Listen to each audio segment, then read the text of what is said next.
Hi there, I'm Brandon. You're watching ADHD Game Dev Channel.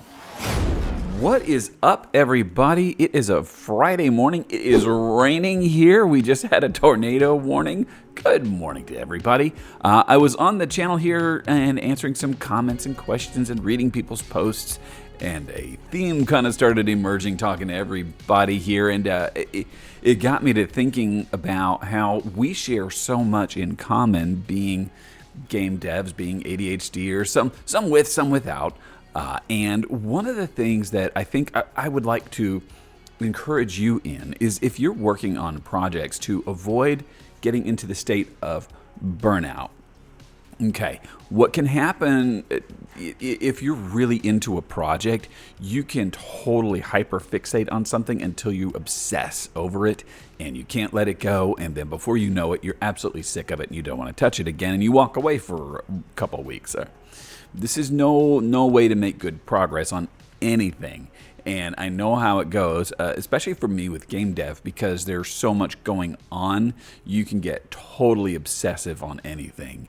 And that's why I would talk about, if you watch other videos on the channel, you'll see me talk about stop painting the rock, stop hyperfixating on just the one individual little thing when you're missing the rest of the project.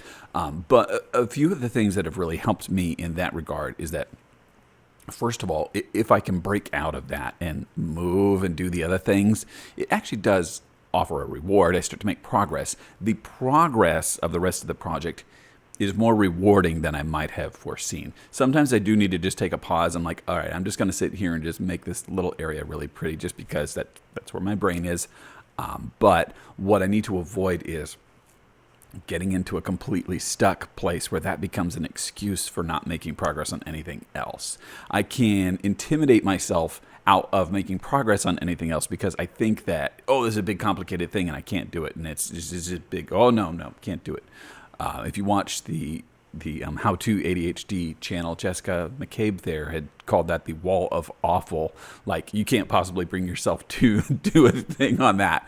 And I got that way with trying to add in a new character behavior, which I successfully did. It took me a little while, but I just wanted them to be able to sit down, because that's going to be an important part of being able to restore stamina. Anyway, it's gameplay stuff. But I got myself completely wigged out and I couldn't focus. I couldn't think about the idea of doing that. And I used messing around with one little detail as an excuse to not do that.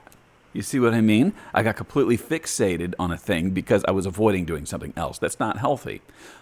The other thing that I think that I've seen happen with other people and myself is that fixation, that obsession, can lead to total burnout, to where you don't want to do game dev. And I would say that there's a couple things there.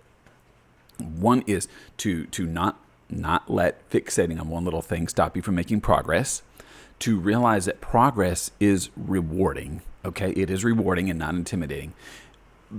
Really big one. I think I did a video on just this, but I want to bring it up again. And that is to stop when you're feeling good.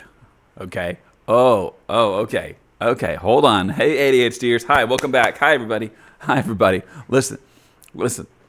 When you're in a good spot, you're feeling excited, you're in the zone, you're making progress.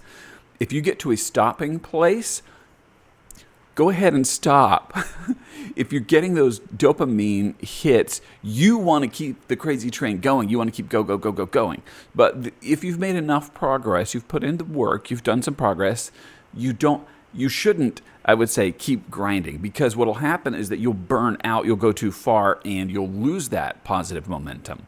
And you'll get yourself to a place where you're stopping because you're exhausted, and you're stopping because you hit a wall that you couldn't get past, or something that you got stuck on, and now you're stopping with negative energy. This is important. This is so important. I can't tell you how important this is. You need to be able to stop your work with positive energy.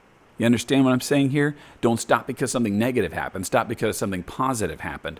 What's going to go on is that you're going to build up these mental neural pathways for yourself, that you have a positive experience, a positive anticipation about what you're working on and about your game project. So instead of dreading something, instead of being like, oh, I can't do that, when it's something silly in a coding or development, instead of looking forward to that with eagerness and anticipation, you wind up dreading it. But if you keep teaching yourself, this is good and I'm having fun, you could start to really make this a good experience and to remind yourself to build those positive neural pathways the right way. That means don't overdo it until you're exhausted. Don't stop just because something bad happened, okay? Make sure that if you're in a positive state, that's a really good time to pause. Obviously, you can't have a win every single day, but I think that pacing yourself and being able to stop at a good time is a really, really, really good thing to get in the habit of doing. There's a lot of other great tips out there. Interact with people in chat out there and look at their experience. You'll be surprised at how much we share in common. Join the Discord if you want to chat with some other people as well.